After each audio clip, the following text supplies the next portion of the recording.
Eto na DND Secretary Gibo Teodoro mga kapatid, rumesbak at sinagot ang tila pananakot umano ng China. Kung naalala ninyo yung binigyan natin ng reaction kanina, 'di ba? Binantaan o binalaan ng China ang Pilipinas na maging handa sa kung ano man ang posibleng mangyari. O eto, mga kapatid, sumagot si DND Secretary Gibo Teodoro mga kapatid. Ito ang sama-sama nating panoorin mula rito sa PTV Philippines mga kapatid. Huwag niyong kalimutan mag-subscribe at kung bago ka pa lamang dito at trip mo yung mga ganitong klaseng reaction video and commentary, syempre huwag mo rin kalimutan mag-subscribe. Click mo na rin ang notification bell para ma-notify ka pag may mga bago tayong reaction video tulad nito. So huwag na natin patagalin pa, panoorin na natin. Defense Secretary Gibo Teodoro inalmahan ang tila pananakot ng China sa Pilipinas kaugnay sa issue ng West Philippine Sea. National Security Council may pulong naman ngayong araw kasunod ng panibagong insidente sa RORE mission ng ating tropa sa Ayungin Shoal. Si Patrick De Sousa sa sentro ng balita. Patrick? Yan DND Secretary na mga kapatid, no? Pero kukontrahin pa rin niya ng mga pro-China. Kaya sabi ko sa inyo, maging tapat ka sa bansa natin. Maging tapat ka sa bayan. Huwag kang magiging tapat sa kung ano man. Kung supporters ka ni Digong, walang problema. Pero syempre, kung ganitong pinag-uusapan na natin about sa pananakop ng China sa mga ano natin, mga teritoryo natin o kaya sa soberanya natin, 'di ba? Pagtanggol mo naman yung bansa, wag si Digong. Naomi, iginiit ni Defense Secretary Gilberto Teodoro Jr. na hindi ang Pilipinas ang nag-uudyok ng gulo sa West Philippine Sea. Yeah. Sa harap rin ito na muling pamabomba ng water cannon ng mga barko ng China Coast Guard laban sa narentahang resupply vessel ng Pilipinas na unay sa May 4 o UM4 sa kasagsagaan ng RORE mission sa Ayungin Shoal noong Sabado. Biruin mo, wala nga tayo para sa sarili nating barko, nirerentahan lang tong barko to, nasira po. Ano kaya sasabihin na may-ari? Yung barko ko sira na. Barko namin sira na. Sabi ni Teodoro, ginagampanan lamang ng Pilipinas ang ating karapatan sa ating teritoryo. Pero ang China, anya, ang paulit-ulit na gumagawa ng mga iligal na hakbang, bagay na nakikita ng buong mundo. Tama. Hindi tayo ang humaharang ng kahit sino man sa West Philippine Sea. Oh, kanino ka maniniwala? Kay Roque o dito? O kung ikaw tatanungin, o sige nga comment ka sa baba, kanino ka maniniwala? Kay Roque na nagsasabing pinoprovoke natin ang China? Si Roque nagsasabi nun mga tol, pinoprovoke natin ang China, sabi niyang ganun. Para daw dadalhin daw ng Romualdez sa Amerika. Para daw magkaroon na ng mutual defense treaty at gerahin na dadalhin daw tayo sa gera. Kita niyo yung mga sinasabi nun? Oh. Ito sinasabi ng DND Secretary mga kapatid. Ito yung nasa position ngayon. Yun ngayon, walang position yun ngayon. Yung nagsasalitang yun. Panay ini-interview lang yun dun sa SMNI kaya todo pagtatanggol nila dun kay Buloy eh. Tayo ang humaharang ng kahit sino man sa West Philippine Sea. Tayo ang hinaharang. So anong gagawin natin? Titihaya na lang? Hindi naman siguro pwede. Wala nga tayong ginagawa di ba? Di ba? Tuloy-tuloy pa rin. Tutuloy pa rin natin yung mission natin pero hindi tayo gumagante, hindi tayo na kahit na ano man. Kitang-kita, China mismo naglabas ng video mga kapatid. Nagwawagayway pa nga tayo ng puting tele.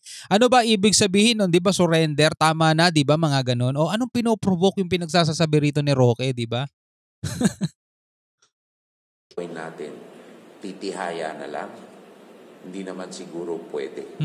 Ang China, napakalaki na. Ang Pilipinas, napakaliit. Gusto pa nila tayong kunan para sa mga tao nila. Diba? So, hindi pwede yun. Ang Pilipinas at ang kanyang karagatan at kanyang karapatan sa ilalim ng international law ay para sa kapakanan ng Pilipino at kung sino man ang gusto nating isama dyan, walang pakialaman China na magsabi na sila lang ang pwede. Tama. Hamon naman ni Teodoro sa China, idaan sa arbitration ang pag-aayos ng gusot o pag-aayos sa gusot sa WPS. Ay wala, hindi kaya ng China yon. Talo na nga sila 2016 eh. Arbitral ruling award, talo na nga sila dun eh. Hindi nila gagawin yung kasi alam nilang wala silang kapanapanalo dun. Kaya ang gagawin nila, mambraso na lang. Pero tama yung hamon dito ni DND Secretary Gibo Teodoro. O talagang inyo ba talaga yan? Sige, daan nyo nga sa arbitration. 'Di ba? Daan nyo nga sa korte. Tingnan nga natin. Wala, talo na nga sila noong 2016 eh. Final na yun eh. 'Di ba? Sa Permanent Court of Arbitration, mga kapatid, lumabas na yung hatol dun eh. Hindi nila matanggap, mga kapatid. Hindi nila matanggap, natalo sila. Pumirma sila sa UNCLOS, hindi rin nila ino-honor. Yung pirma nila, UNCLOS, nagsasabi, Pilipinas may 200 nautical miles yan, pasok yan sa 200 nautical miles nila. Wala sila pakialam doon, baliwala sa kanila yon, 'di ba? Grabe, no? Tindi yung pagkakapal ng mga mukha, no? Arbitration ang pag-aayos ng gusot o pag-aayos ng gusot sa WPS. Ito'y dahil tila niya hindi naman sumusunod ng China sa mga usapan sa kabila ng paulit-ulit na dialogo. Ngayon, para maliwanag, kung gusto nila, ihayag nila sa mundo na maliwanag kung anong posisyon nila sa ilalim ng international law. Ihayag natin ang ating posisyon, i-arbitrate natin. Di ba nga ginagamit pa nga ng China yon, di ba? Sinasabi nila, naaayon to sa international law. Legal sa international law, pinagagawa natin. Di ba? Panlilin lang talaga yung ginagawa nila, mga tol. Di ba? Nililin lang nila mga tao nila dun sa China. At saka syempre, kung sino man ng Pilipinong tanga maniniwala sa kanila, nililin lang din nila. Ihayag natin ang ating posisyon, i-arbitrate natin. That is the best way of solving a legal dispute sustainably. Ayaw nila. Bakit ayaw? Kasi alam nilang talagang illegal sila. Squatter nga sila dyan eh. Diba? Kaya ayaw nila, mga tol. Wala nga silang kwentang kausap eh. Isa pa, bigla ako naalala yung Professor Banlawi, diba? Isa pa rin yun. Dagmi Teodoro, walang impluwensya ng anumang bansa ang ating mga aktibidad sa West Philippine Sea. Pakiusap naman niya sa lahat na magkaisa sa pagsusulong ng ating karapatan dito at huwag magpadala sa mga ipinapakalat na propaganda ng China. Di ba sinasabi ng mga pro-China,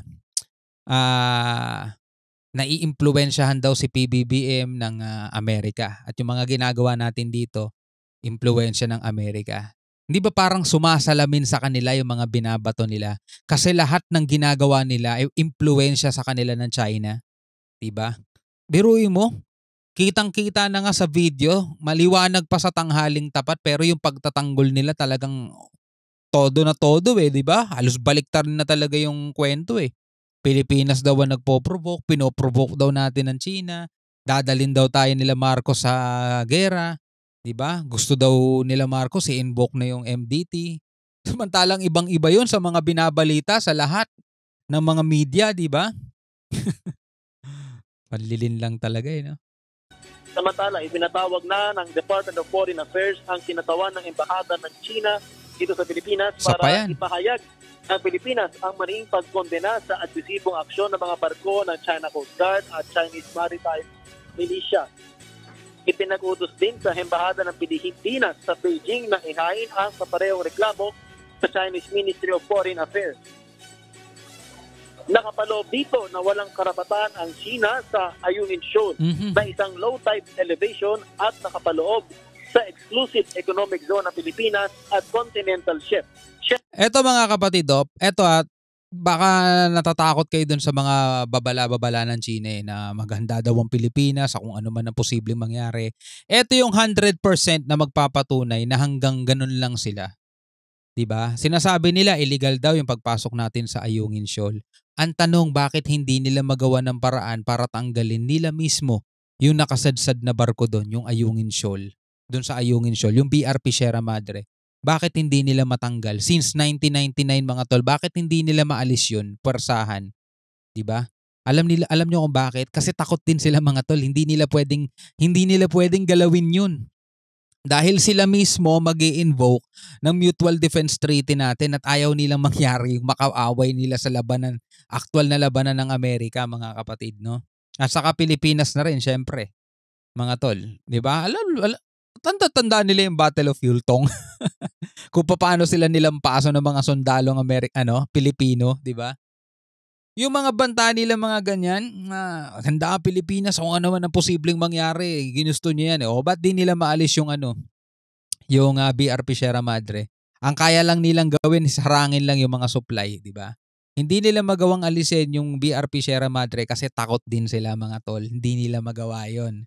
Kasi pag ginalaw nila yan, ini-invoke na nila mga kapatid yung MDT at naghahayag na sila ng talagang labanan na nun. Wala, hindi nila kayang gawin. 1999 pa nandyan yan, no? Nabubulok na nga yan. Diba? Kaya talagang hanggang sat-sat lang yung mga yon.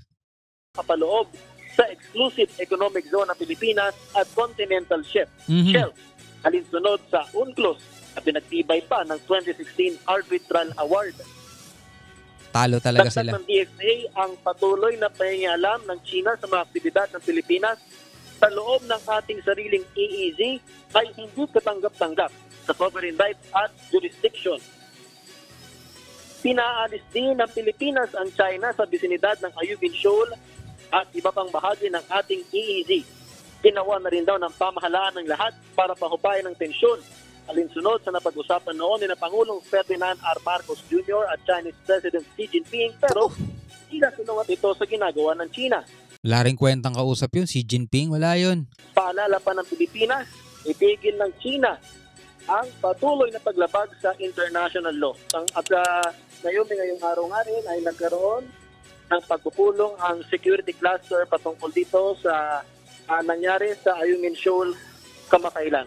Naomi. Okay, marami. Ito mga kapatid, no? Ito napanood ko lang. Hindi ko kinukumpirma kung totoo to. Hindi ko kinukumpirma kung totoo to. Basta narinig ko lang sa isang balita. Ang nakipagkasundo daw dati, si Duterte, no?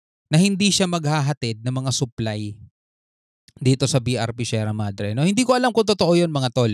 Kasi sabi nga dati ni Robin Padilla, sumakay pa nga daw siya ng bangka. Diba? Nagatid naman daw sila ng supply dyan. Wala naman daw ng harang sa kanila. Payapa naman daw sila. So hindi ko alam kung totoo yun. Pero ang sabi-sabi mga tol ay nagkaroon daw talaga ng kasunduan si Duterte rito at saka ang China.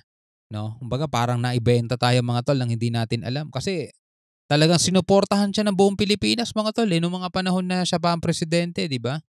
Ganda nga ng pamamaalam niya nung bababa na siya sa pagiging presidente, di ba? Salamat, di ba? May mga ganun-ganun pa, salamat Tatay Digong. May mga ganun-ganun pa mga kapatid. Pero ngayon ang hirap ipagtanggol kasi, di ba? Ngayon mo lang nang marirealize, ito pala yung totoong budol. Di ba sinasabi nila Marcos daw nabudol ang lahat. Marcos nabudol ang lahat. O di ba? Yun pala yung totoong budol, no? Nabudol tayo mga tol. Di ba? Nabudol tayo ng isang presidente dati. Well, anyway, bilang isang Pilipino, ano masasabi mo rito? Comment ka na lang sa baba. Hanggang sa muli, ako nga pala si Shobaldi. Peace out.